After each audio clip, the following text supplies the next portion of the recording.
awesome music to bring you some incredibly awesome political talk on Damn Radio. That is correct. I am Samuel Trapp. This is International Flavor, and you are with me on Sunday night, first broadcast night of the week. I get to be first. How do you like that? Here, live from the Lake Ozark Real State-of-the-Art studio, where you can feel free to phone in at 573-746-8020. You can send emails to live@damnradio.com or to me personally at Samuel T. at International Flavor. I was looking at a story here to start off the night, and it's got a little minute 35-second thing. The title of the story, and there's some videos that go along with it, but I think there's only one that I can listen to, and it's a rather long story. Well, actually, you know what? No, that's two stories. This is about the planned chaos in Bangladesh. And interestingly, the story starts with them claim these riots that are the 2024 Bangladeshi riots. They're talking about this now. And so they're talking about a certain U.S. Agency for International Development stuff that they are talking about. And so I want to listen to this, and I it'd be nice to put out who they are, but a lot of people, including me, by the way, don't know all kinds of stuff about Bangladesh. I know that it's that they've had an overthrow, and here's a story that came out today, and it is entitled "U.S. Agency for International Development and the Clintons are behind Bangladesh government overthrow," according to the ex-minister. His name is Sheikh Hasina. And I'm sorry, I got that backward. He's the guy who left the country, forced him out. This is according to Mohibul Hassan Chowdhury. And he had an interview this past week, and it's only a minute and 35 seconds. So, and he was being interviewed. But let's share the story with you. So in 2024, there were riots in Bangladesh, and they led to the overthrow and the getting rid of Prime Minister Sheikh Hasina. And they were backed by, according to the allegations of this guy, by U.S. Agency for International Development and Hillary Clinton's family. This, according to this former cabinet minister and chief negotiator, Chowdhury. And he said in an exclusive interview that the entire interview will be broadcast tomorrow, but they're giving you little bits and pieces to talk about today. And his quote was, he said, "Certain actions of NGOs, especially from the United States, to name a few, the U.S. Agency for International Development, the International Republican Institute, they were running campaigns against our government for a while, since 2018. He said. And the accusations come more than a year after, his dramatic fall from power. And there in August of 2024, there were weeks of student-led protests and, national violence. I don't know if you followed. I followed it a little bit, but it took some 700 lives. Hasina, who had led Bangladesh for 15 years and was the head of the family as Awami League Party, fled the country as she was overthrown. And Nobel Peace Prize laureate Muhammad Yunus became chief advisor of the interim government. So according to Chowdhury, the unrest was not a spontaneous youth revolt, but a carefully planned operation bankrolled by Western interests. There's a nexus between the Clinton family and the interim Yunus regime from a very long past, and these activities have been going on for a very long time. They aren't open, but funding of clandestine NGOs was going on. They were hell-bent on changing the government of Bangladesh. This is what the U.S. does. We go places, we change their government, and steal all their resources, turn them over to friends of the U.S. government. We do that. So he zeroed in on the flow of USAID, questioning where millions in U.S. Agency for International Development dollars had vanished. Gee, there's a surprise. Lots of rich people. Lots of people get rich and governments get overthrown. IRI was active, Independent Republican Institute. U.S. Agency or International Development Funding were going nowhere. Where had that money gone to? It was destined for regime change activities. That's a quote. Chaos was carefully planned with this money, and then the chaos was turned into a big riot.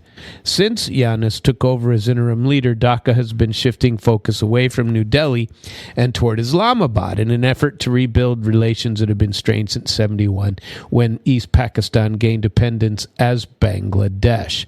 Millions of Bengalis were killed in the 1971 war, and Bangladesh has sought a formal apology from Pakistan from war crimes of its military during that conflict. And then Defense Minister Aziz Ahmed stated in his country that his country condemned and regretted any transgression that may have been committed.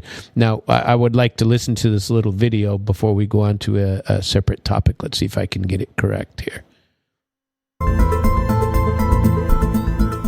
We saw this ouster of the Sheikh Hasina government. Was that because she refused to take dictations? Certain actions of some NGOs, especially from the United States, naming a few, USAID, for example, or International Republican Institute, they were running campaign against our government for a while. Since 2018. And there is a nexus between the Hillary Clinton family, and the interim Yunus regime from a very long past. These activities were going on for a long time. They weren't very open, but funding of clandestine NGOs were going on. They were hell-bent on changing the government in Bangladesh. IRI was active, USAID's fundings were going to nowhere. Where had that money gone to? It was destined for regime change activities. Rappers were being paid for, cultural activists were being paid for, the Hijra community, the transgender, the third gender community were being paid for. Whilst the extremists, the jihadi militants were also being paid for to fight those liberal elements. So a chaos was carefully planned with this money. And then the chaos was turned into a big riot. Well, I wonder if there will be any stories about this in the U.S. So that's just a little preview of what we're going to look at. Try to follow that this week. I'm going to make sure to save this story and then follow it and see if anything else comes of it. It's a very short blurb. I just came across it about an hour ago. I had a couple of other major topics that I wanted to talk about tonight because there's been all weekend. It started like on Friday, and all weekend it's been talked about that Sergey Lavrov is missing. Sergey's gone. What happened to Sergey? There's a rift between Sergey Lavrov and Vladimir Putin. Sergey Lavrov is the longest serving foreign minister serving in the world. He's been there for 25, 26 years. I think he had his 25th anniversary, and he's in his 26th year right now. And very interesting the take on this. And I was seeing them pop up, but nothing from any real source. And it looked to me like classic attempts to create a news story to try to get something viral, which apparently on multiple levels was how do I want to say that? That's not the way I want to put it. But on with as many stories as went out about it, it was some kind of a concerted effort to perhaps create some story of a conflict between Putin and Lavrov. That would be very interesting indeed if that were the case. But Peskov came out Zakharova came out and said, it's nonsense, yawning, sorry about that, and say that is absolutely not the truth. So there were a couple of things he missed, like he didn't go to the UN Security Council the last minute as the president. Now, that's a surprise for me too, that he was not the one that was acting as the top during Russia's presidency of the UN Security Council presidency, because he was not there at the summing up of it. But Maria Zakharova did in her briefing on Friday, she talked about what happened in Russia's presidency, and basically she gives a 3-hour, 2.5 to 3 hour summary every Friday. It comes out, and you can watch it, and so she talked about she gave a summing up of it. They had 22 formal meetings talking about crises and lots of reasons, plus 2 flagship debates. October 23 about the Middle East, October 24 on UN Day about the UN's future and restoring the organization's central organizational role. She was stressing that rebuilding trust hinges on adherence to the charter, and talked a little bit about the fact that certain countries, namely America, doesn't have to follow the rules, and this hegemony is always present. And she talked about multipolarity and where they were trying to go, and talked about in rebuilding this trust and adapting the UN to the world's multipolar reality, in which member states and not secretariats lead, and they each are equal. And she highlighted open debate, talked about the women, peace, and security movement, and things along those lines. Then she got into the Ukraine war, the attacks on civilian harms, which this is one of her a common theme for her that is continually put out. And I'm not against it. I mean, I think it's accurate. They talk about the civilian harm. She, always talks about Kyiv continuing to strike on civilians in Russia. And she listed in the past week 70 Russian civilian casualties, 8 dead, 63 wounded, including children. Incidents in Belgorod, where a drone chased the district chief's car. In Bryansk, a drone strike attacked a car, injuring 2. In Donetsk and Kherson, and lethal drone hits in Volgograd. She references videos of the same one I told you about last week that was just disgusting. 2 unarmed civilians, one carrying on his knees praying and carrying a white flag, killed near Kupiansk by Ukrainian drone operators. And then she talked about the extensive criminal prosecution of Ukrainian personnel. And she did name a bunch of individuals in saying how much they were put into prison. There's 1,151 defendants, including 20 to 23 of them that went to jail so far. So then she was talking about financing the war, religion and memory.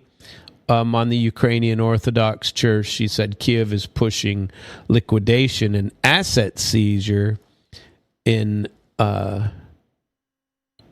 favor of the Orthodox Church of Ukraine, and the Ukrainian Orthodox Church, which was basically not subject to, but used to be called the Russian Orthodox Church. But then they wanted to change it, and now they want to seize their assets. They're trying to seize the Russian Orthodox Church assets. And she noted that their own Supreme Court rejected the appeal by the newly formed church in Ukraine. So there's all kinds of big things. She said there were 1,300 petitions by parishioners as third parties. And she also talked about all of the monuments that have been torn down and stuff like that. It was a pretty good briefing this time. Not that it isn't usually, but I always like to listen to her. And there was also things, the International Court of Justice. She was talking about how Israel is, not being treated as harshly as they ought to be. She had questions afterward, and there were several themes of the questions. They were talking about Venezuela and U.S. plans for action in Venezuela. And she basically, how would you put it? She played politician and didn't answer that question. She pushed it off. Well, that depends on our American colleagues and blah, blah, blah. Some kind of like a Sergey Lavrov would when he if he would put something out there. So all in all, a pretty good press briefing. It's always worthy of following. And I like her commentary on the war in general, and I like how it shows up. All of the facts and figures that she puts out, I like to listen to it. It's kind of like you get it from the horse's mouth. There's been a lot of talk all weekend long that there were some very large attacks, and I'm kind of doing a mini dive, I suppose you would call it, into the Lavrov bit, which I'm going to get into in a little while, and get into some specifics on that, and then there's a whole bunch of news stories that have come up since last we spoke on Thursday, and there's Ukraine lights, water, and heat, and because winter is upon them. I mean, it was cold here in Lake Ozark today. I froze my left butt cheek off. It was pretty damn cold. I'm somewhat of a baby in that regard, and I like it pretty warm. And speaking of which, I come in the studio today. It's like 12 degrees in here, and I'm freezing. And I found this cool little heater down below that initially was blowing warm, and now it's blowing cold. It's like, I can't figure it out. So I guess I got to sit here and chatter my teeth to you all, but we will figure it out at some point, because I'm not going to freeze my butt off in here all winter, that's for sure.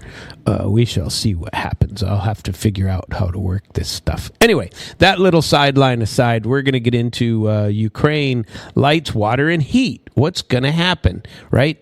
So basically, I listened to quite a few different videos on this, and if you strip away all the, I don't know what, the bluster and the noise about it all, and you count what you can count and measure what you can measure, the weekend barrage that Ukraine was subjected to, and their infrastructure in the utilities area was subjected to, was one of the heaviest combined drone and missile strikes on Ukraine's power grid this year. It produced what you'd expect right as they're heading into winter. There were load deficits, rolling blackouts, and cascading hits to water and heat, especially in the big urban centers. So Ukrainian officials reported that there were roughly 458 Shahed-type drones and 45 missiles launched Friday night and into overnight Friday and into Saturday. With multiple waves, they targeted generation and transmission of electricity and infrastructure, gas, water. The initial fatality counts varied. They said that 3 to 4 were killed and 10 wounded, but it's the scope. It's not this. It's not the deaths of people. It's how big this was. This is not a pinprick at all, but this is a system-wide infrastructure attack across several regions. Now, both Reuters and AP converged this on a broad scale, and Guardian has pitted up too. So in the West, they're actually telling maybe the truth about this, right? There were strikes on Kyiv. In Kyiv, they say the strikes were on critical civil infrastructure, and it triggered citywide transit and service disruptions. Now you see the buses trying to go during blackouts, and they can't because the voltage is collapsed. A lot of them are trolley sorts of cars. And then Poltova and Kremenchuk, local systems were they had some generators for water after power loss, and those are only going to work so long. And so these mid-river industrial nodes are soft spots anyway.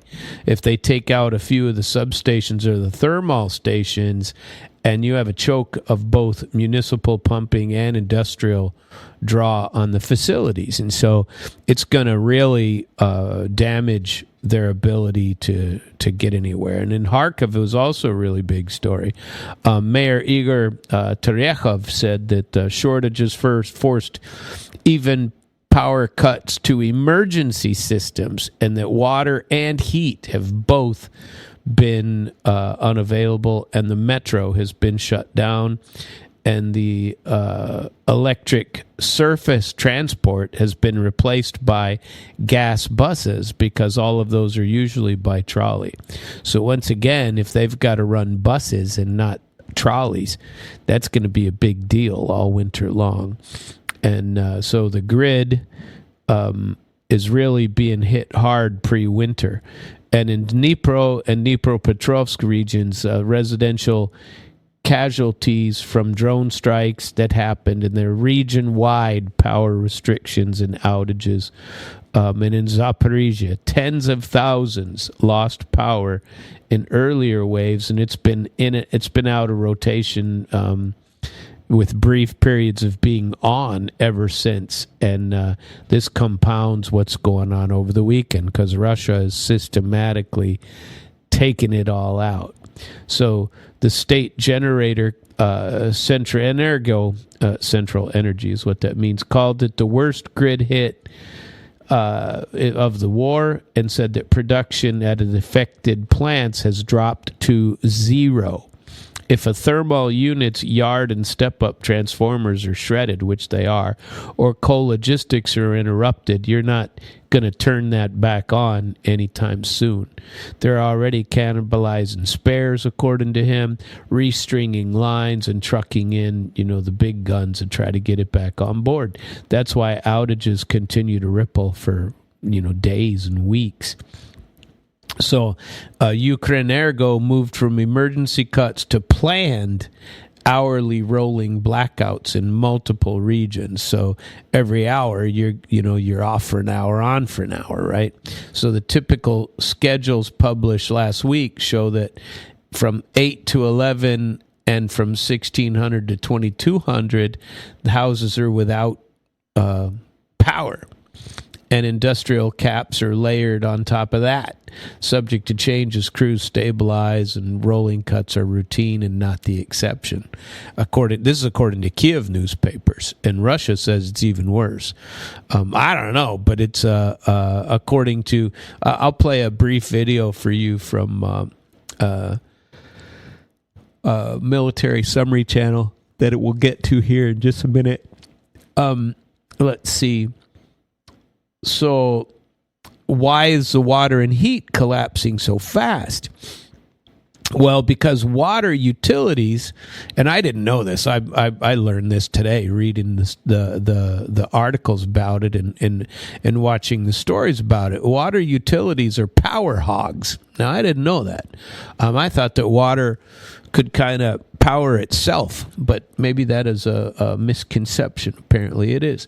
But they have a loss of stable voltage. It isn't just a total loss. It can knock on the pumps, and treatments will knock them off of specs, and they don't work at all. So district heating is even worse. If your combined heat and power plant trips or a gas compressor station loses power, radiators go cold, and it takes a while to get them back up. And remember, everything is central boilers over there, especially in the big cities, and so it's hard to get them back up and get them warm. And so if you're rolling them off and on, it takes you 3 hours to power them up for the whole building to get the effect. And then when the power goes out, they cool off. It takes a little while for it to cool off, but they cool off a hell of a lot quicker when the weather's freaking cold. I mean, you know that about your own house. You don't want to walk in and be freezing. But I tell you what, and then it's also worse. Compressor stations are gone. Kharkiv is the case study. The whole grid is down, which means metro's down, trolley buses are down, water and heat are down. So it's really not good. Now, of these 400 and whatever it was drones that they were talking about, how many did they say? Of these drones, it was like 450 something plus 45, a total of about 500. And I was wondering about how accurate or how well their air defense has been working, which isn't very well, by the way.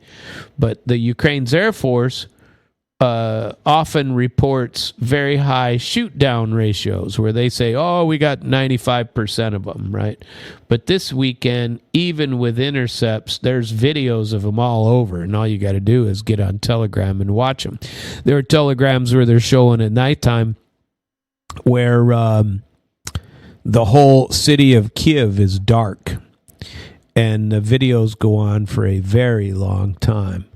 And how long that is. And that's not alone. They showed the same thing with Dnipropetrovsk and other places, and that is unbelievable to me, actually, because that means this has been going on for a while, and the power is off. And so, but they say they had robust, dozens of drones and missiles got through to more than 25 locations. So interceptions aren't the headline here. The destruction is the headline. The interceptions, we know they're not at least I do. I know they're not intercepting. I've been paying attention to this for a very long time. And they always claim that they go, oh, geez, we get at least 90% of those. No, you don't. That's why they're sending out. Russia isn't sending out 500 to have 50 get through. That ain't true at all. Far more than 50 are getting through. So, but Ukraine has been hitting, and Ukraine keeps hitting Belgorod, Voronezh, and Kursk regions, and the refinery infrastructure in other areas. So Russia is continuing to up the attacks against all of these. So I don't know what is normal in this. The fact is, it's not normal. This is attritional warfare. And Russia can withstand it longer than Ukraine can, for sure. And it's watch for transformer swaps and how fast they get them turned back up. I mean, if people are still going to post it, there's a couple of people out on Telegram posting videos every night of the lights off in Kyiv. And if Kyiv has the lights out, what do you think it is in the rest of the country? And so if Kyiv is subject to rolling blackout, you know, what about the rest of the place? And Kyiv was completely dark on Friday night, completely. And you'd see a couple of generator routes. You know, people have private generators or something. They're burning gas. But nobody's running trolleys anymore. The power's down. I mean, the power goes out, your trolley shuts down. You're not going anywhere. And they've been a lot of efforts to try to get spares for them or donations of equipment from EU partners and everywhere. Russia still has, are still producing an additional couple hundred of Shahed drones daily, and they're firing plenty of them over here. They're seriously producing these Shaheds, and they still have 10 times more missiles and weaponry than Ukraine does. This is not something that Ukraine is going to win. And air defense, of course, you can talk about the wave tactics and how the wave tactics have been so, what do you want to call it, successful for the Russians in the attacks that they're making, because they have cheap drones, and I've told you about this before, cheap drones that saturate the area, and then the missiles come in and finish things off once all the Patriot, $1 million Patriot missiles have been used to hit a Shahed drone. It's empty. It's just a decoy. And so it's a seriously attritional warfare here. And everybody notes the stepped up Russian tempo over the last few months. It's been getting higher and higher, and Russia is pushing and pushing. And the battlefield dynamics continue to reflect this. They are gaining. There are stories about how far they've come. Pokrovsk is done. And they were talking about another 2,000 Ukrainian soldiers surrounded. And it's been, you talk about as a human angle, where's everybody going? You have lighting. There's no they want to call it a predictable window of darkness, right? So at night, they're going to curtail your power at night citywide, and the city is completely dark. And you wonder when they shut it off, or if they have a curfew for that, or what you do in your house.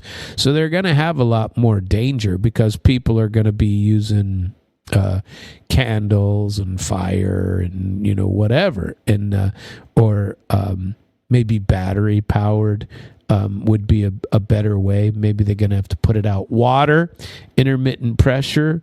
Boiling water is, and you can't boil electrically. Everything is gas powered, but you can't have the gas, because if you do, you're not going to have anybody that can come and pump water if you have any accidents. So your radiators they get up to lukewarm, and then they're cold until boiler plants get back online, and that's not going to happen. And they can't go anywhere because the subways are idle, and trolley buses and trams are replaced by diesel.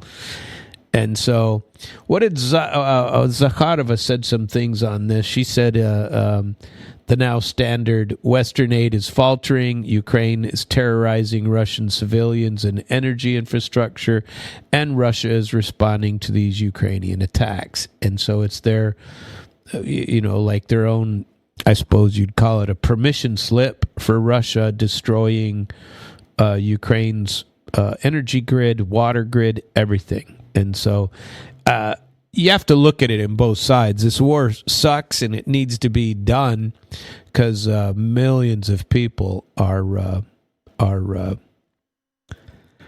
suffering here. That is for sure. So if you keep track about this, of the rolling blackouts in the week ahead, I'm going to keep an eye on this for you. But it's, man, to repair a substation isn't something you do overnight or in one day. Even it takes a while. So these are tough times for them. That is faux show. I'm going to see if I can play that first video for you. We had the crushing defeat in Pokrovsk that came up a little while ago. That is over. And I don't know if you heard this yet, but I want to get into a story about Angelina Jolie. If I found a video on it recently, and this pretty recent stuff, but I got to get to my history first here and play you the story that I wanted to get to. Where is it? Well, I thought it was at the top of my history, but apparently it isn't. I'm grumpy about it now. Let's get there. There's Maria Zakharova, and here is where to go. Let's see. This one right here, I believe it is. So 20, so let's get to where the power stations have collapsed. Ready? This is Military Summary Channel, which I listen to fairly often on YouTube and try to once a week. So here goes. Infrastructure. And the sources are saying that as a result of yesterday's attacks, the Russians managed to deal significant damage to Ukraine. And according to information we have today, we have power outages across the entire territory of the state. So once again, yesterday we didn't get almost anything about those strikes, just some statistics, numbers and maps and so on. But during the previous 48 hours, we received additional interesting videos and additional very interesting updates. So let's discuss this once again. The Russians, as we discussed, attacked Ukrainian energy infrastructure and energy facilities. For example, yesterday we received this video, and here, according to information we have, the video captured an impact near the Pridniprovsk thermal power plant.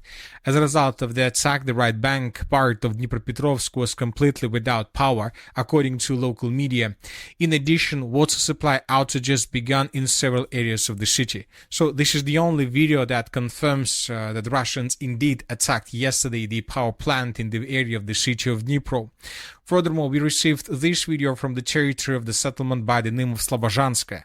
Once again, probably 2 or 3 hours or 1 hour after Russians attacked this territory. And here, according to the author of this video, we can see another attack carried out by Russians on the energy infrastructural object of Ukraine. So, and that's it. So 2 power plants were damaged by Russia as a result of the previous day attack and nothing more. And today, during the previous 24 hours, more precisely, we received additional videos. For example, this video is coming from the area of the settlement by the name of Tripilya. So here we can see the consequences of attack on the Tripolska power station. So here we can see another smoke screen above the territory of the power plant. Most likely the power plant was damaged critically. So this is the situation. So this is the third power plant that was damaged by Russia. And today we got additional video and additional details about attack on the territory of the Slobozhanska power station. So the previous video was made during the night period of time, and now we can see the consequences of Russian attack during the daylight. So as we can see, the power plant was damaged critically. Another smoke screen above the city, and most likely this is the reason why the Ukrainian authorities today announced that every single power plant would be turned off. A state-owned thermal power plant in Ukraine have been shut down, with no electricity generation currently taking place, according to the state company Centrenergo. As of now, nobody knows for sure, most likely when exactly this situation will be probably resolved, when all these issues in energy sectors will be resolved. Obviously, it will take several days, but the Russian sources are saying that the Minister of Defense and the General Staff of the Armed Forces of the Russian Federation are waiting when the situation will be fixed, and then most likely the Russians will repeat their attack on energy infrastructure, causing and dealing significant damage. So it's just the 9th of November of 2025. It's almost a month before the beginning of winter. And now we see that the situation is already critical. So most likely somewhere around 10th or 20th of December, the situation will be a disaster. Now let's discuss the situation on the ground. Hang on 1 second. Maybe we won't discuss the situation on the ground because the interesting part of that is when he put, well, it's all interesting to me, but the interesting part is that he says that what they're doing is waiting until they repair it and then blow it up again. And so they wait and see, and they're making them spend the money, and we're not even to winter yet, and there's already rolling blackouts. And when winter fully hits, it's going to be even worse for them. And I'm going to see if this is the video. I think this is the one where they talk about Pokrovsk and where we are on Pokrovsk. Hold on, I'm not going to push play on it just yet, but we want to get to where it is on Pokrovsk, because Russians have been gaining ground everywhere pretty quickly. And no, this isn't the right video, so we won't get to it, and I'm not going to go search for it some more. I got some other things I wanted to get into as well as that. And there's so much news. There's plenty of it, and it's a lot going on over the weekend. And we're going to have a pretty full week this week. I have the I only got to watch about an hour of it, but I'll finish it up in time for tomorrow's show.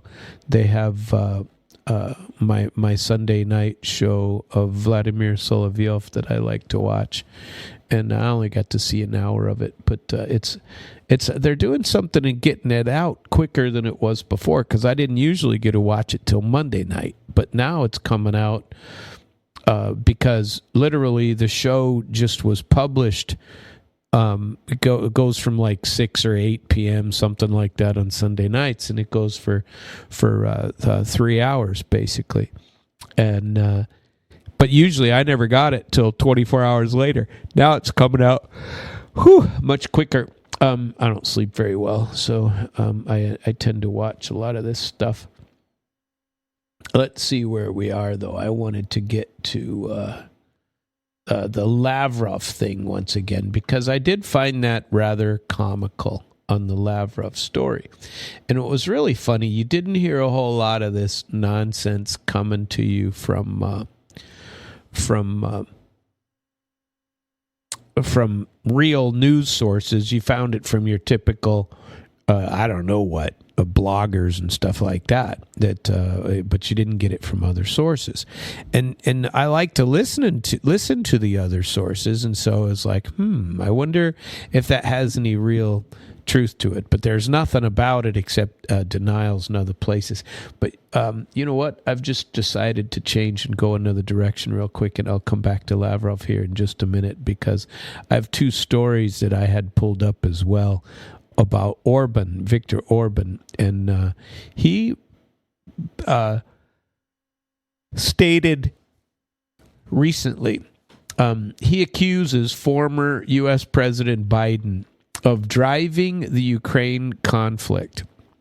You know, he basically blaming Joe Biden and his administration for pushing this, and for pushing EU member states to be confrontational against Russia. Now, unlike most other countries in the bloc, Hungary consistently opposes Brussels, in their anti-Russian policies, and has called for a diplomatic approach to put an end to hostilities. And he also refuses to provide weapons to Kyiv. And here's what he said. Without the pressure coming from the U.S. government, and I'm speaking about 2022, the Europeans would not take that hard line that they have today on the war. He told reporters this after his meeting with U.S. President Trump on his White House visit last Friday. So he emphasized that some major EU economies have rejected they don't want to be involved more than just sending, humanitarian efforts. And he said that's the facts of history. And so Trump said the same thing. And Trump responded and said that the conflict stemmed from mistakes by his predecessor. Of course, he's always eager to jump on board and say, he said Biden actually pushed for that war to happen, and that Trump, that he goes, I inherited that mess. Yeah, but it's your mess now, buddy. Stop it. If you could stop it, cut them off. So in August, Trump said the Ukraine conflict could have escalated into World War III under the Biden administration. You know what? That's a very good point, because had there been a Biden or a Harris still in office, I think we'd be extremely close to it. So, I can complain and piss and moan about how things are bad, that Trump isn't doing what I think he should do. But a couple of things. Number one, who the hell am I? And number two, at least it's not Biden, because under Biden, or Harris, we probably would be in World War III. Well, Bangladesh, as we started in this show, was regime change. I don't like the regime change efforts going on in Venezuela.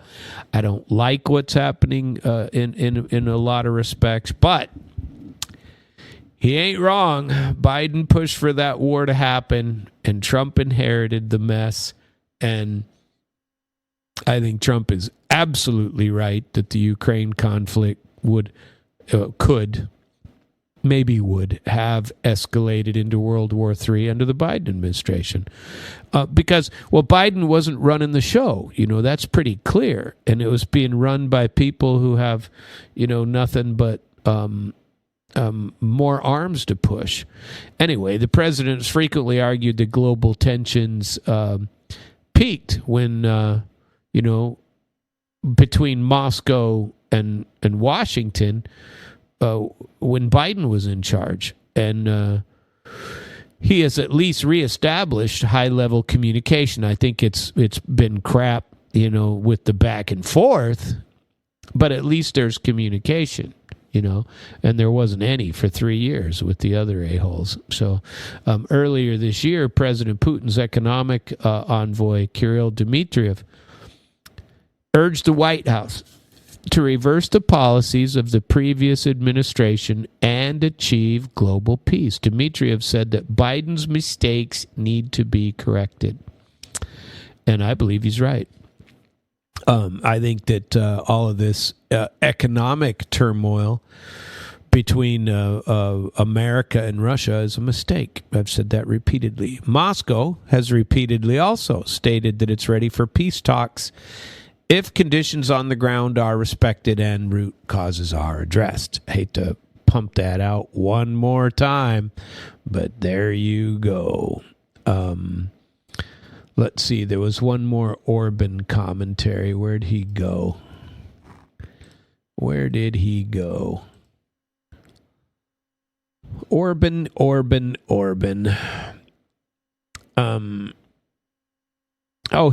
He said something that Hungary is a Christian government in a liberal ocean in Europe. And then, guess what else he got? He got a full exemption from U.S. sanctions on Russian oil.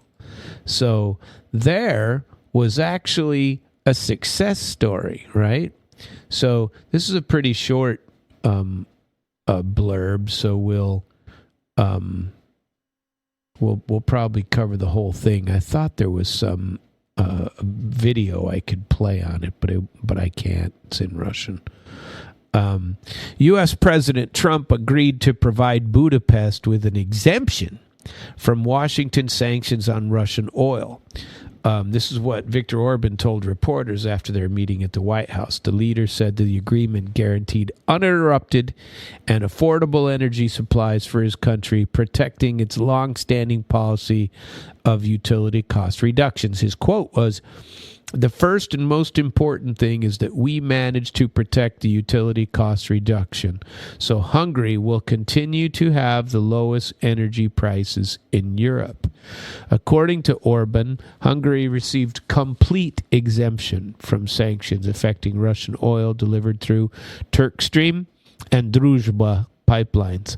There are no sanctions that would immediately limit Hungarian supply or make it more expensive. This is a general and unlimited exemption. President Trump said earlier that Hungary's geography and limited access to alternative energy justifies his exception. We are looking at it because it's very difficult for him to get oil and gas from other areas. It's a big country, and they have no seaport, and so they have a difficult problem. Trump added that other EU countries are in a different position and reiterated his long-standing criticism of European allies for continuing to rely on Russian energy while benefiting from U.S. security support. Many of those countries don't have these problems, and they buy a lot of oil and gas from Russia. And as they know, I'm disturbed by that. So last month, Washington imposed sanctions on Russian energy oil Rosneft and Lukoil, both of which continue to export oil to Hungary and Slovakia. So Budapest requested a waiver. They argued that they lacked viable alternatives and the restriction disproportionately harms their economy. Orbán makes the trip to Washington. He and Trump are the best of friends, according to both of them. And Orbán previously described sanctions as a mistake, which is what I say, and warned they will cripple Hungary's energy supply. And Hungary is is the most vocal EU member state opposing sanctions against Russia. And Orbán repeatedly argues that energy should remain outside the scope of political dispute, and energy security, Europe's energy security, cannot come at the expense of economic stability. So the EU has seen a surge in energy prices since it began phasing out or trying to phase out Russian fuel. The resulting supply disruptions lead to increased industrial costs, and Moscow accuses the West of shooting themselves in the foot. And I believe Russia is correct. Orbán does too, by the way. Think that they're correct. Where did the EU had? Oh yeah, this was an interesting story. Get this. I always laugh when I see this lady, Ursula von der Leyen. You just can't help but say it like Sergeant Schultz in what was the name of that show? Can't remember. But Sergeant Schultz, she looks like Sergeant Schultz. She is unattractive. And let's see. European Union is planning to launch. This is great. A centralized hub for monitoring and countering what it calls, wait for it, disinformation. According to leaked documents seen by The Guardian, critics have long warned that Brussels initiatives amount to institutionalization of a censorship regime. According to the European Commission proposal set to be published on November the 12th. We're waiting for that, aren't we? The so-called Center for Democratic Resilience will function as part of a broader Democracy Shield strategy, which was pitched by Commission President Ursula von der Leyen ahead of the 2024 European elections. Participation in the center will be voluntary, and the Commission welcomes like-minded partners outside of the bloc, including the UK and countries seeking to be allowed into the Union. The draft accuses Russia of escalating hybrid attacks and disseminating false narratives while pinpointing China as another threat. And she alleges that Beijing uses PR firms and social media influencers to advance its interests across Europe. Don't they do that too? I mean, don't they? Don't we have the gay folk running around all over Europe and pumping the multicolored flag and whatnot? So why isn't the other side allowed to do the same? But wait, we're still waiting for the real kicker in this story. It's a lot of fun. By spreading what she calls deceitful narratives, sometimes including the manipulation and falsification of historical facts, they tried to erode trust in democratic systems, The Guardian cited the document as saying, though it provided no evidence. Well, they didn't provide the document. They just say that's what this is. The Commission frames the move as a defensive response to foreign meddling, citing as one example the controversial cancellation of Romania's 2024 presidential election. They're the ones that canceled it. However, Telegram founder Pavel Durov noted that it was the EU, namely the French intelligence division, that pressured him to censor conservative content during the elections in Romania and Moldova, condemning the bloc for waging a crusade against free speech himself. So, the new center will add to EU's growing network of monitoring and moderating information, and is expected to work alongside supposedly independent fact checkers and coordinate with online influencers to promote content that aligns with Brussels policies. So see, you can't use social media influencers to align with views that are not in line with Brussels policies, but you can use those same influencers to promote the content and pay them millions of dollars to do it, to make it sound like it's a way to do it. So the proposal fits neatly into the wider enforcement framework of the EU's Digital Services Act, which mandates the removal of harmful content. Washington, once a partner in the joint disinformation monitoring through the now defunct Global Engagement Center, has since distanced itself from the EU's regulatory push. The U.S. State Department recently described the bloc's initiatives as Orwellian and says that censorship is not freedom, and warns that such measures only serve to shield European leaders from their own people.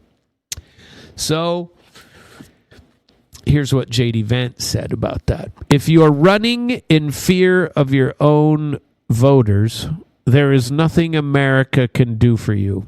I like that. And that's what J.D. Vance told the Munich Security Conference in February, referring to the Romanian election. If your democracy can be destroyed with a few $100,000 of digital advertising from a foreign country, then it wasn't very strong to begin with. Now, I remember listening to him way back then when he was at the Munich Security Conference, and he gave a very good speech.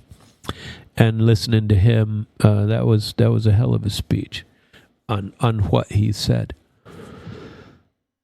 I remember feeling very, very positive about hopeful that our government wouldn't continue to demonize opposition and demonize free speech and demonize a few words by somebody, because it's true. If a few words can destroy you, you got bigger problems than can be fixed with democracy. You know what I mean? Let's see. There's a couple other stories, but I still intend to get back to my Lavrov fiasco of what we heard there. So I think we're going to leave off. I'll tell you the headline, and I might get to it if I finish off with the Lavrov thing through the show. But the Swedish Prime Minister calling for long-term isolation of Russia, and the EU failed to convince Belgium to seize the frozen Russian assets. They're still, so far, still on the side of the law and saying you can't just take people's money. You're not allowed to just steal it just because you're the government. And then what else? The ex-CIA chief Brennan was subpoenaed in Russiagate. That came out over the weekend. And where there was another Orbán call. He did say that he welcomes, there's another Orban quote, he welcomes defunding of Radio Free Europe and Radio Liberty. That's a funny story. I might get to it. That was pretty good. Well, maybe not funny, but funny in the fact that people are still allowed to speak the truth, Let's see. Where are we in our Lavrov story? Here we go. So I wanted to separate things into reality. So I went and checked a whole bunch of different sources to find out what everybody was saying about Lavrov disappearing. Because I suppose one of the things about, YouTube or Facebook or wherever you go, it seems like you'll see a topic and everybody piles on board and beats that topic to death for all it's worth, and then they move on to another topic. So somebody out there started the thing about Lavrov. Where's Lavrov been lately? We haven't seen a lot of Lavrov. I don't know, maybe the guy's got the flu. Who knows? But he's gone for a couple of days. He's not on video for a couple of days. And so then the rumors come out into the headlines that are Lavrov is sidelined. There's rumors he's been reassigned. And then, so I wanted to get out and look at it. I don't want to just believe that off the top. And I told you at the beginning of the show that I don't think it's true anyway. I don't think 20 years of each of those two have been comfortable with each other and their role in Russia. And I don't think that's the case. You'd have to cock something up pretty damn bad to be pitched out. If your name is Sergey Viktorovich Lavrov. And let's see. So we're going to separate it into three things that the headlines are, all putting together. One, Lavrov was absent from the November 5 Security Council session, right? So he didn't come to the Security Council meeting. Two, there was a delegation leadership for an upcoming summit that he isn't going to do. And three, the actual messaging and where Lavrov has been acting publicly. So Lavrov was the only permanent Security Council member that was missing from the November 5th session, where Putin tasked the bureaucracy to draft options on possible nuclear testing. So remember me talking last week, I did a whole show on nuclear testing. And Putin was saying that in response to Trump's statement that the U.S. is going to start nuclear testing again, and the only one that's available, I told you last week, is how it's available and how long it would take to bring it back into practice. And so now that Trump has said, well, we're researching it, and has come out pretty clear on it, there were a couple of comments by Peskov, Lavrov, other people saying where it was, what are we going to do about this nuclear testing? And so at the Security Council, they were talking about it too. And let's see. The Kommersant, a newspaper, reported that the absence was agreed upon, and that meant he had an agreed upon absence, and it was a scheduling fact. But this fact got everybody talking, about what would happen. So what were the delegations actually doing? There was a guy named Maxim Oreshkin, who's the deputy chief of staff, and he was assigned to head the G20 delegation. The ASEAN delegation last month was led by Alexei Overchuk, and that is a shift from Lavrov leading everything, and because he's always at all of these things, and why everybody in tabloids and random shows are going, he's been sidelined, but authoritative outlets and official notices don't really say that that it's anything other than scheduling, So on November 7th, Peskov came out and he said, this talking about a rift and talking about any sort of discontent on our side, Russia's side with Lavrov, does not correspond to reality, is how the translation comes out. It's not realistic to say that isn't the fact. You're talking fiction here.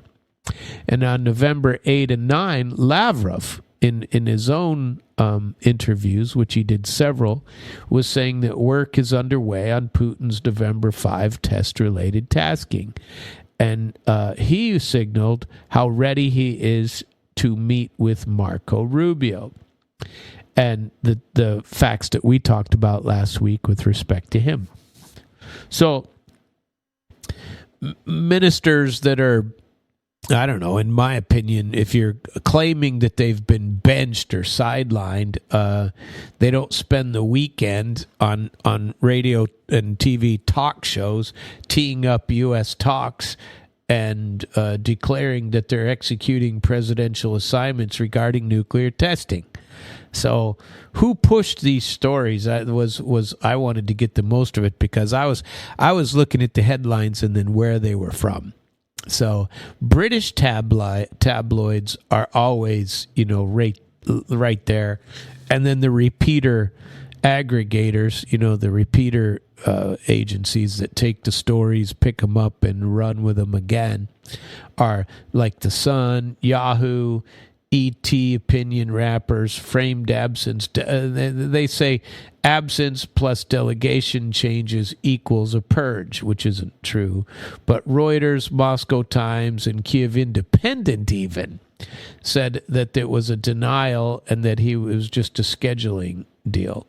So reassignments happened. Purge claims are ridiculous, but you get onto YouTube right now, you'll see page after page of Lavrov's been sidelined sorts of things. So, and a lot of them were talking about the fact that the Trump-Putin summit fizzled after a Lavrov and Rubio call because they wanted to say that Lavrov blew it, but Lavrov says the same thing. I mean, those talks were constructive, and everybody reported that they were, but both sides said the other side isn't ready to move any further than we've already talked about in prior meetings, and so what's the point? So in Moscow, whoever fronts it, summits can reflect a tactical optic, sending it when the policy isn't going anywhere and we're not changing anything, we'll send a technocrat instead of somebody who could really get something done, rather than just saying we're not going to show up and give you a knife. We'll give you a knife in the ribs this way. We'll say the knife in the ribs is going to come from the technocrat, not from Sergey Lavrov. He has more important things to do than dink around with something like that. So, what does the evidence actually support? I mean, I suppose, yes, he missed a high-profile meeting, right? And yes, he missed, or someone else is heading up the summit, ASEAN summit, stuff like that, and he only appeared by video for that. But it's also, yes, that the Kremlin denies that the rift. Lavrov is still visible all over the place, and he's executing his presidential tasks. And I listened to 2 of his interviews over the last 2 days. So, he's both of them 45 minutes to an hour long. Lavrov is still out there doing his job, so I'm not so sure. There's no evidence of any sort of formal demotion, suspension, investigation, nothing announced by the Kremlin. So there's a little bit of smoke because the travel roster changed. He skipped a key meeting, but, what to watch for next is whether or not Rubio and Lavrov actually communicate this week, upcoming, and whether they come up with something going forward. I think it would be very nice if they did. And so who's going to front the United Nations Security Council this month if Ministry of Foreign Affairs hands routine briefs to deputies? That's just management of stories that are already under control. And Russian domestic press is saying, these are stupid stories and you don't need to hear it. So, there you go. Let's see. I wanted to get to the stories. There were a couple of critical stories about the bombing of thermal power plants. And I already spent a lot of time on the Ukraine gradually being plunged into darkness in the grid war on the home fronts there in Ukraine. it's like is going to be the same as worse than last winter. Substations, dark stairwells, diesel generators. It's going to be bad news. Let's see. Where are we? I got to get past my Lavrov script. And then that is in Russian, so I don't want to read that to you in Russian. So, here we are with the Lavrov story over. And I want to get back to the kill zone. So the defense of the Zaporizhia front is pretty much crumbling in real time. So kill zone, it's not really a movie term. It's arithmetic. If you can channel your opponent into a predictable corridor, narrow tree lines, rail embankments, mining belts, then layer interlocking fire so you shoot where the enemy must be. So on the southern front, the Russians are really advancing in the south, Pokrovsk area, right? And all over that area of Zaporizhia. And every mapper out there is showing some very heavy progress on the side of the Russians. There's plenty out there. So this is where the drones spot a company entering a safe lane, and an FPV swarm waits for them and begins to fly over them and attack them, disperse them, cause chaos, and then the self-propelled guns hold them at the angles and the mortars cover any possible retreat. If that company tries to get out, electronic warfare scrambles navigation and pushes them back into the corridor again.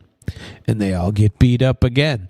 This is what the Russians are doing again and again. And they are controlling the battlefield. They are controlling the areas of retreat.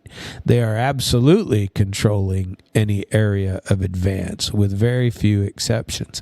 So maybe once or twice a week, you will see some kind of a blurb from somewhere about a small, marginally successful Ukrainian counterattack. So you'll lose a small city, village. 2,000, 5,000 people live in there, right? And you will watch how the Russians put it in kind of a crucible. They bomb each parts of and they leave one corridor open for them to retreat, and then they can retreat, and so the people go out in the retreat, and maybe a couple of days later you might see somebody from the Ukrainian side organized well enough to make some sort of a small counteroffensive, but they're usually quite bloody, usually fail. And you sometimes see a little bit of gain in the opposite direction, or a loss on the Russian side as far as territory. Very small gain, and then the next day you'll see it pushed right back. But over the last, it's got to be at least 4 months, maybe longer. Hell, it could be as long as 6. I haven't seen any steady Ukrainian response. All you see is Russia continuing to advance. And is it huge? No. Is it large amounts of territory? It's getting bigger over the last month or two. But I think that what's going to happen, well, I shouldn't say I think. I think it would be a safe bet to say that what happens now is the same thing that happened the last 3 winters, right? Winter of 22 and 23, winter of 23 and 24, winter of 24 and 25, and so this will be the 4th winter. And basically, the Russians made very small gains during wintertime because they aren't... Everybody takes a break at that time. You know, nobody is continuing to operate. It's basically over during the winter. And so Russia, while they can, is still pushing them out. Now, the ground is frozen, and so they could maybe move some armor and some tanking and some stuff, which can happen, because in the spring and the early summer, it's just all mud, you know, from all of the rain and the melted snow and all of that. It's nothing but mud.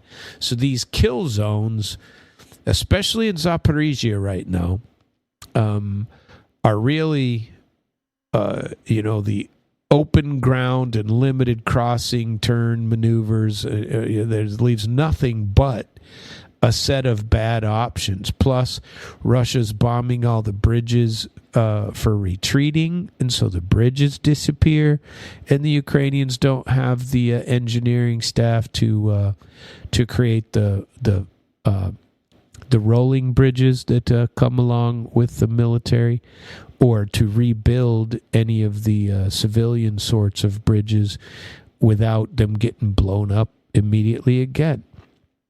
And so over the bridge or into the mud, time is the weapon. Time's the weapon. Rotations haven't occurred, and any that they do try to make, they have to move through the same choke points. So the fresh units that are coming to save the exhausted units hit the same artillery grid that the tired ones are leaving. And so both of them are getting hit 2 ways, on the way in and then on their own retreat. It's really a sad deal. So the side with the tighter counter battery and the deeper electronic warfare wins not the battle, but the months and months of operational breathing room, which Russia has plenty of. Depots are resupplied. They aren't on the Ukrainian side. Repairs take longer for the Ukrainian side than they do with the Russians. So any small victory the Ukrainians get, the Russians can counteract in a couple of days. But the Ukrainians, on the other hand, it takes months for them to get back to what they lost. And they can't do it. And the attritional warfare is definitely on the side of the Russians. So, I mean, there's no romance in this. War is not romantic. This is, kill zones are like a factory. Imagine you're in a factory manufacturing whatever product it is. It's the exact same thing. It's not emotional. It's not anything. This is how it works. And the Russians have developed a factory process that works.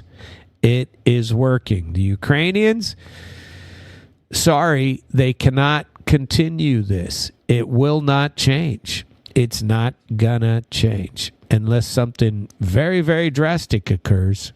And what that would be, I won't ponder a guess right now, but this is bad news.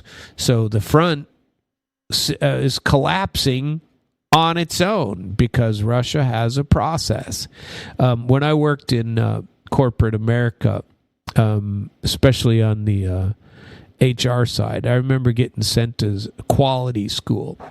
And the basics of quality management starts out with, it's a 3-step process.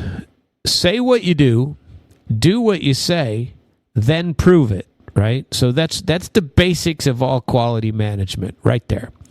And so do what you say. So I win wars. Say what you do, win a war, and then prove it. I prove it by having a process.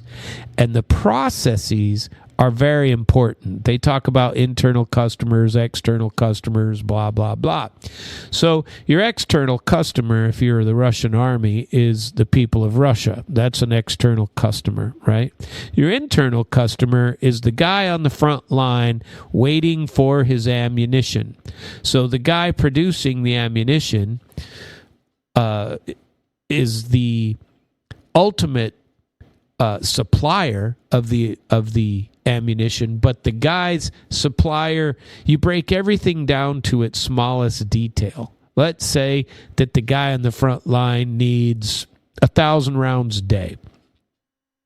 Those 1,000 rounds a day have to come from somewhere, and usually they'll come from his supply sergeant, right? So the supply sergeant is his supplier, and the customer is the private on the front lines with the need for the 1,000 rounds. Okay, and to show you how huge it is, and I know this is elementary stuff, but think about this: the sergeant, the supply sergeant, he is the customer of the supply depot, which has to supply him. He has 50 customers, this little supply sergeant, so he needs 50,000 rounds every day. And where's he going to get them? He has to get them from the supply depot, wherein the supply depot is the customer. And so each one of these is a separate process. If you can destroy the processes, you can destroy the guy at the front attempting to fight a war on behalf of his country. And Ukraine has no processes. It's all chaos. They have nothing. Russia, meanwhile, has a very well-developed supply routes, has very well-developed advancement, and very well-developed manufacturing in the home front. And it's gone up, in fact. And I don't want to say it's running like clockwork and it's smooth, but it's running a hell of a lot better than it's running on the Ukraine side. Ukraine's got nothing. They got blackouts. They can't produce anything because their factories are shut down. And if they're not shut down, they get shut down pretty quickly. And then by the time they get them back up, Russia bombs them again, and then they're not there. So they're dependent completely on the suppliers from external areas, not Ukraine, and those suppliers have lost interest in the supply because the money's coming from other places. So all the way down the line, if you look at this from some kind of a process model, long term, this is not sustainable for Ukraine. And one of the biggest supplies that they are missing is manpower. They have none. So the front on the Ukrainian side collapses on its own. Like I said, kill zone is a factory. It converts the opponent's fatigue into a 200 meters a week advance on the Russian side. So Ukrainian fatigue equals 200 meters a week all up and down this 1,200 kilometer front. So when somebody asks, why is everything so slow? Well, because the machine keeps cutting. It's cutting constantly. An example from my nuclear testing days. You know how long it takes to dig a 10-foot wide, 2,000-foot deep hole through limestone, granite, and lava and everything else that is down there, and you never know what it is, and they have a 10-foot wide diamond-tipped bits that you got to replace once every couple of days. Those things costed so much money, and you'd say they were surely fabulous. That is true. But they churn very slowly. This is the same thing that's going on in attritional warfare. This is what's happening. And so I want to get rid of any illusions that people think are going to happen. I wanted to get to one more nutty story that came out on a topic that has to do with Angelina Jolie. Okay? So here's the straight scoop. Angelina Jolie has a driver and bodyguard that got mobilized in Ukraine. And I saw it, and so I tried to get some searches on this about what she was doing in Ukraine, how her driver got picked up, and whether it was, this should be some sort of a laughing matter or not. And I only got a few minutes to go over it. So here's the trip. Jolie made her second wartime visit to Ukraine, and she traveled to Kherson and Mykolaiv to meet with medical staff, families, and volunteers. The Legacy of War Foundation organized the trip, and they issued a press release and photos of the thing. Reuters put this, Ukrainian Pravda, Kyiv Independent, Ukrinform, and they, all talk about this. So the purpose of it, she highlights civilians living under constant drone and missile threat and the relocation of hospitals and schools. She made some remarks, which I'm not going to get into. I don't really care. She stepped down as UN's special envoy in December of 22, but she does do some independent humanitarian work. And she entered a site that several unnamed Ukrainian officials say that that Jolie didn't even notify Kyiv in advance that she was coming, and she crossed the border on foot. But this hasn't been confirmed by the Ukrainian government. But Vanity Fair and multiple regional roundups repeat what Politico said. Politico said this, but I don't know. I wasn't there. So what happened? On November 4th and 5th, near Pivdye-Novo-Ukrainsk and Vozhnevsk, Mykolaiv Oblast, one of her drivers got flagged, and the driver in a commie for military registration issues. So the Ukrainian land forces told UNIAN that the man was a Ukrainian citizen born in 1992, and he was a reserve officer that didn't have proper deferment documents, so they took him. And they took him to a recruitment center. And that came from Zahid.net, that there was no conflict, and Jolie briefly entered the center and then continued on her visit. So multiple Ukrainian outlets identify him as Dmytro Pishenkov, and he's 33. He's a combat coach from Kropivnitsky, and his brother Yevin and his girlfriend Yulia Lotskaya talked a little bit about him, but he's taken into custody. His family says he has never served in the army. He completed military training at a flight academy 10 years ago, and that he had back issues like spondylitis, and he held a 2025 medical commission deferral, but that he was deemed fit for support in the rear unit, but not frontline combat. And so why was he mobilized is what I wanted to find out. So multiple outlets say that it was a document check and detention, but not immediate deployment. But later it was said, and he put some video out that said he was going to stay.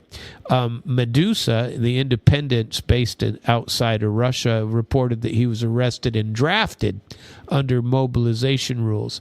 It's stronger than most of the Ukrainian coverage, but it is consistent. The Independent in the UK says that Army confirmed and then deleted a brief statement, and now isn't confirming or denying the investigation. So Russian state media says that he remains at the enlistment office, and he's going to start training. We have no idea what he says he did, but we do know that Ukrainian reporting culture, regional outlets and agencies say this is a routine action, and that he's going to be taken out. Was he really Jolie's bodyguard? The best evidence is really no, he was just a driver. There's no credible reporting that says that he lived or came to the U.S., nothing like that. Let's see. Where did he go after that? Jolie's visit was verified. The fact that he's a driver in her convoy, that was verified. Whether he's mobilized, we don't really know. And who knows? But there's plenty here. Angelina Jolie's frontline visit, I have my own questions about that and why she thinks it's important or necessary for her to do. If she was really reporting from there, I'd like to hear about it, but I haven't seen much on it. There's very little. So maybe I'll see if I can round some of that information up for you tomorrow night, and we will regroup then. Huh? What do you think? How would that be? I shall start with that tomorrow night, I think. We'll see. I'll see if I even remember that far. This is Samuel Trapp. You have been listening to International Flavor, the first show of the week on damnradio.com. Join us every night from 9 p.m. to 10:30, where we discuss international events of the day. Very much appreciate you for being here, and I hope you join us again tomorrow. Have a very good night. Here's your damn